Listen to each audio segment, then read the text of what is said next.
Stellar Transformations, episode 248.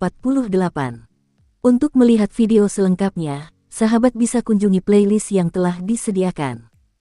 Yuk mari, kita berimajinasi bersama dan masuk ke alur ceritanya.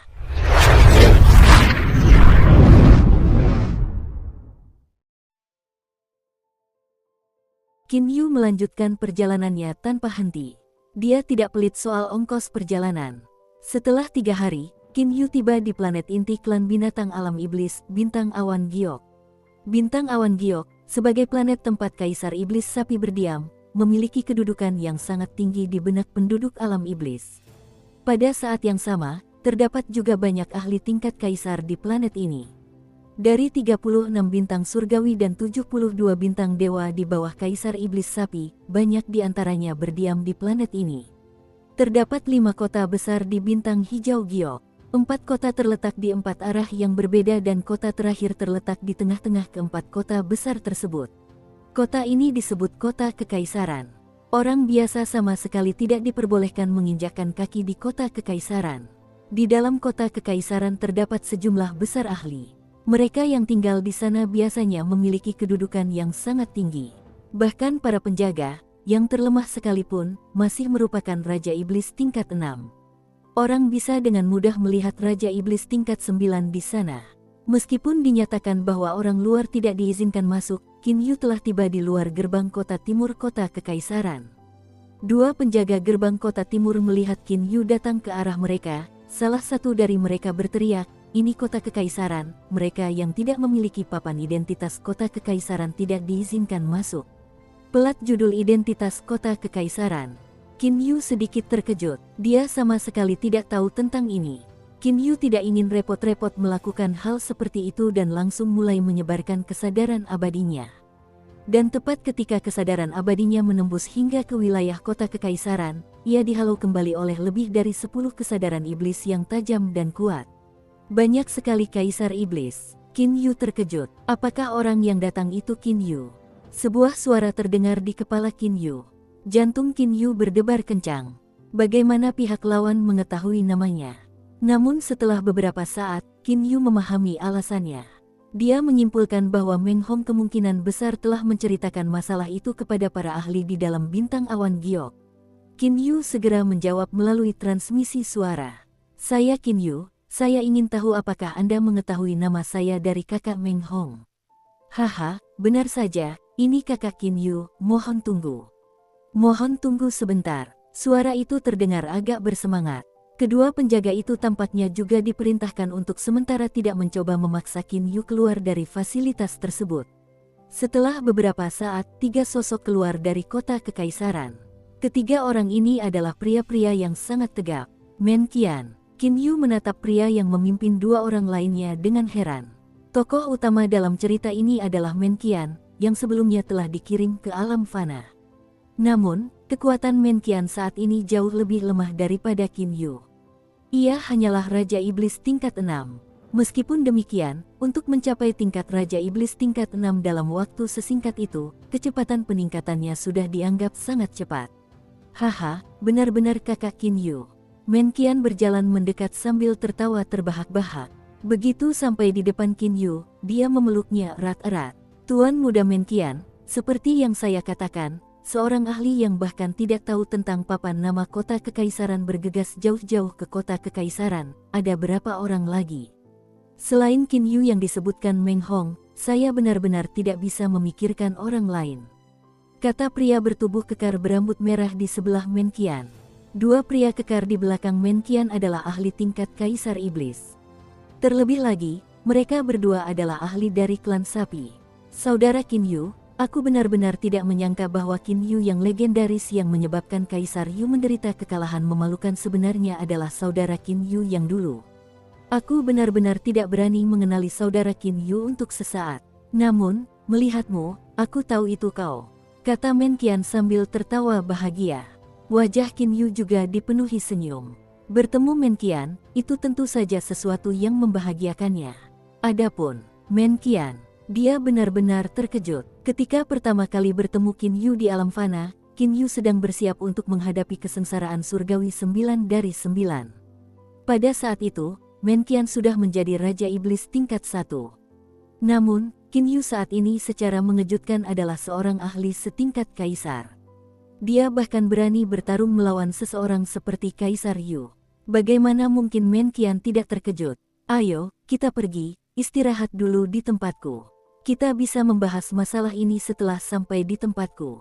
Menqian sangat senang. Dia menarik Qin Yu dan mulai berjalan menuju bagian dalam kota kekaisaran. Dan pada saat ini, para penjaga itu tentu saja tidak berani menghalangi jalan lagi. Tindakan Menqian membawa seseorang ke kota kekaisaran menandakan bahwa orang tersebut memenuhi syarat untuk memasuki kota kekaisaran. Kota kekaisaran sangat luas. Di bagian timur kota kekaisaran terdapat sebuah istana yang sangat mewah. Istana itu menempati area yang sangat besar. Terdapat juga banyak pelayan dan penjaga. Ini adalah kediaman Menqian. Saat ini, di klan binatang, hanya ada 3 Raja Iblis banteng bermata ungu binatang suci super. Setiap binatang suci super memiliki status yang sangat dihormati. Inilah juga alasan mengapa Menqian, meskipun ia hanya Raja Iblis tingkat 6, memiliki 2 Kaisar Iblis yang mengikutinya. Di dalam kamar tamu yang elegan, Qin Yu duduk berhadapan dengan Menqian. Di atas meja di antara mereka terdapat beberapa makanan dan minuman yang lezat. Keduanya minum dan makan sambil mengobrol dengan antusias. Qin Yu, kau dan saudaramu itu sama-sama orang aneh. Saudaramu Hou Fei, dalam waktu sekitar 100 tahun, atau lebih, sekitar periode waktu itu, dia sudah berkultivasi hingga tingkat Raja Iblis. Menqian minum sambil mengumpat. Beberapa puluh tahun yang lalu ketika aku pergi menemui Hou Fei itu sebenarnya sudah mencapai tingkat 5 Raja Iblis. Mendengar kabar tentang Hou Fei, Qin Yu sangat gembira. Ajaib yang tidak normal. Kecepatan kultivasinya sungguh menakutkan. Dan kukira mencapai level 6 Kaisar Iblis dalam waktu sekitar 300 tahun itu sangat cepat. Namun, jika dibandingkan dengan kalian berdua, asteris menghela napas asteris. Menqian memasang ekspresi sedih di wajahnya.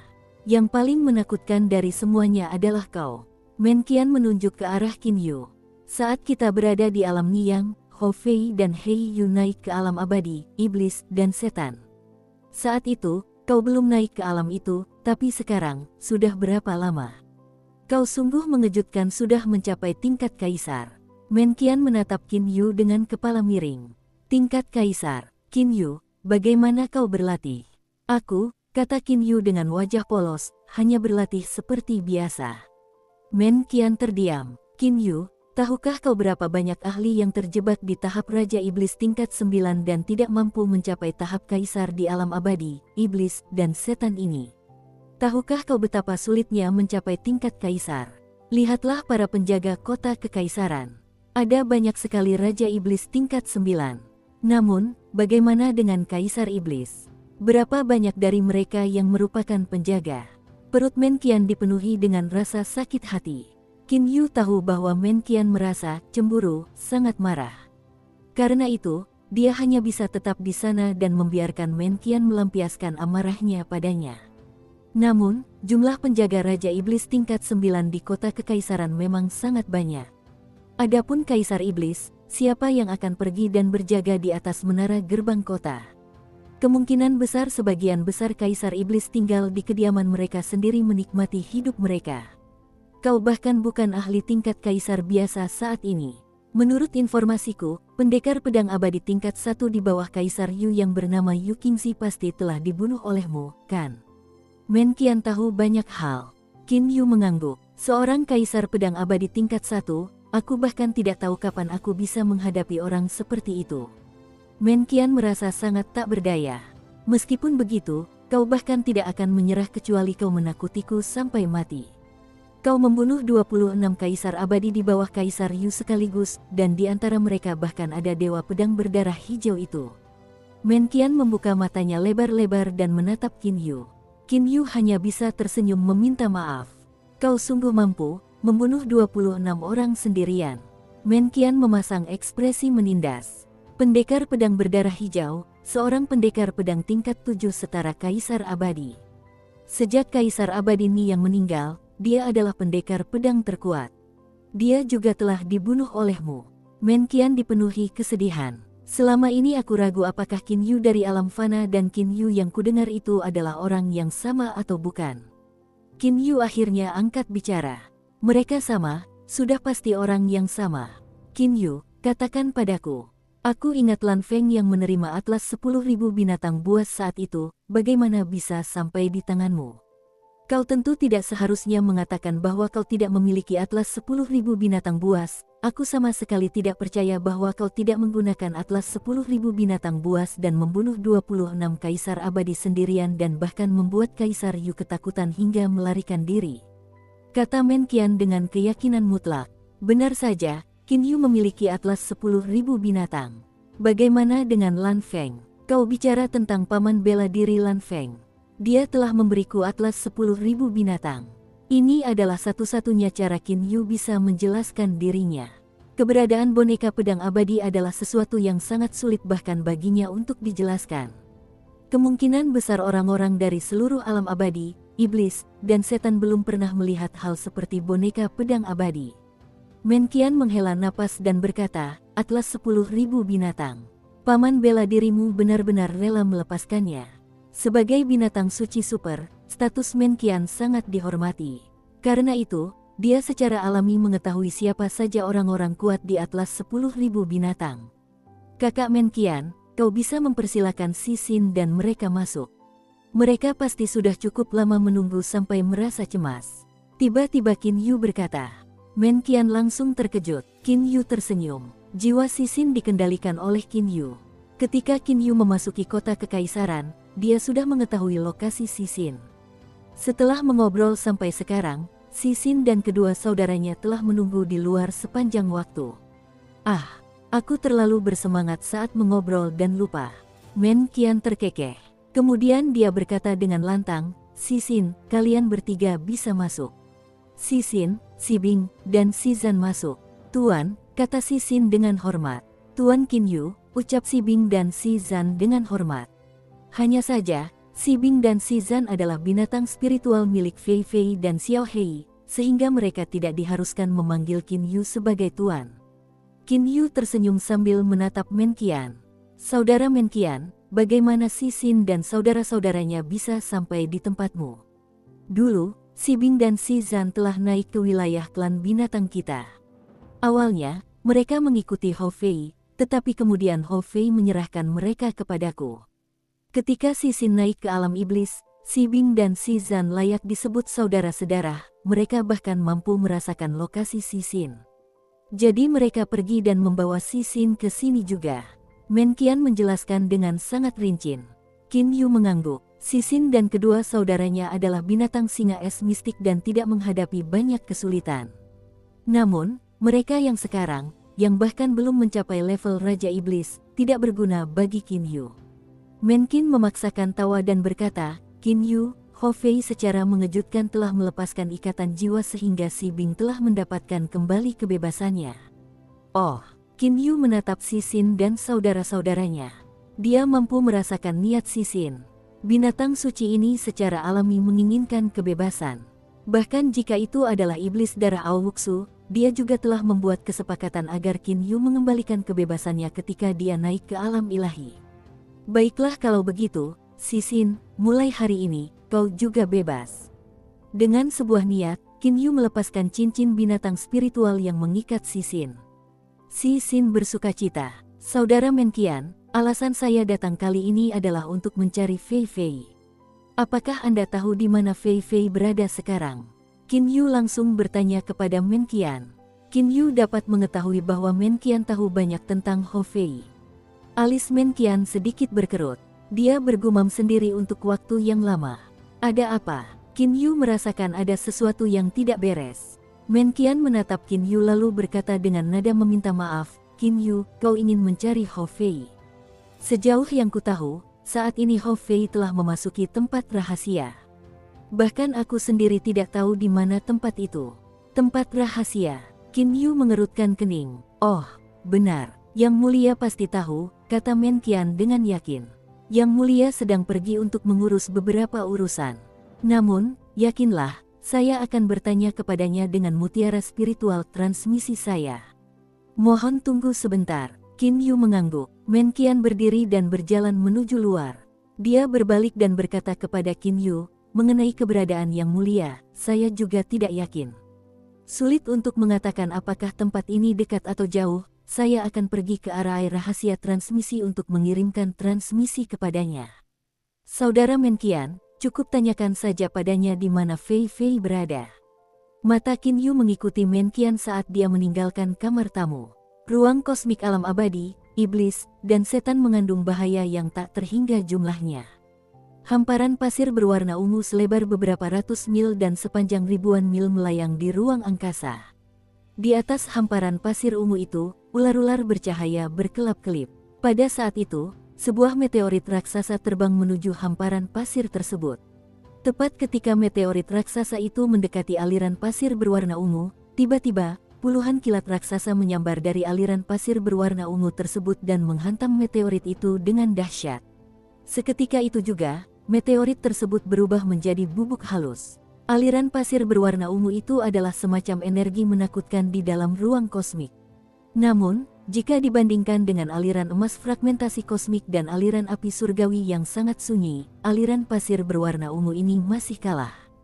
Di kedalaman hamparan pasir sepanjang ribuan mil yang melayang di ruang angkasa, sesosok makhluk duduk bersila. Untuk dapat duduk dengan aman di atas hamparan pasir berwarna ungu itu, memang tidak banyak orang yang mampu melakukannya di alam abadi, iblis, dan setan. Ketika aliran pasir mengapung ke atas, figur ini juga ikut mengapung bersamanya. Ketika aliran pasir tenggelam ke bawah, figur ini juga ikut tenggelam bersamanya. Seluruh tubuh pria ini diselimuti oleh pancaran cahaya ungu. Sulit untuk melihat penampilan aslinya dengan jelas. Haha, hahaha. Tawa keras tiba-tiba terdengar dari sosok itu. Tiba-tiba, aliran pasir ungu yang tak berujung mulai berfluktuasi. Tak lama kemudian, dengan sosok itu sebagai pusatnya, sebuah pusaran mulai berputar. Pria itu duduk di titik paling ujung aliran pasir berwarna ungu tersebut. Cahaya ungu itu tiba-tiba menghilang. Cahaya itu berubah menjadi sehelai pakaian dan menutupi tubuh pria itu. Kedipan mata pria ini seperti kilatan pisau yang sangat tajam. Sangat tajam dan mengesankan. Melihat penampilan pria itu dengan jelas, ternyata itu adalah Kaisar Yu yang menghilang tanpa jejak. Dibandingkan dengan Kaisar Yu yang sebelumnya tampak serius, Kaisar Yu saat ini tampak sangat mengintimidasi. Seluruh tubuhnya bagaikan pedang perang. Qin Yu, selama bertahun-tahun aku tak mampu menembus level dan terjebak di level Kaisar Abadi tingkat 8, tetapi kali ini, setelah dikalahkan olehmu, aku akhirnya bisa merasakan diriku menembus level itu. Kaisar Abadi tingkat 9, akhirnya aku mencapainya. Seluruh penampilan Kaisar Yu tampak sedikit berubah. Alisnya terlihat sedikit kurang rapi dan sedikit lebih garang. Dari Kaisar Yu yang mampu tersenyum ketika Gunung Tai runtuh di depannya, ia telah berubah menjadi dewa pembunuh yang akan membunuh siapapun yang tidak akur dengannya. Taktik, metode seorang wali raja. Di hadapan kekuatan absolut, semuanya hanyalah lelucon. Kaisar Yu mencibir, kekuatan absolut adalah yang paling mendasar. Segala sesuatu yang menaati perintahku adalah benar. Segala sesuatu yang melanggar perintahku adalah salah. Yang kunantikan adalah menghadapi kesengsaraan ilahi dan naik ke alam ilahi. Namun, sebelum menghadapi kesengsaraan ilahi dan naik ke alam ilahi, aku harus mengatasi iblis di dalam hatiku. Jika tidak, aku khawatir aku tidak akan bisa melewati kesengsaraan ilahi. Dalam sekejap, Kaisar Yu berubah menjadi seberkas cahaya dan menghilang ke ruang angkasa.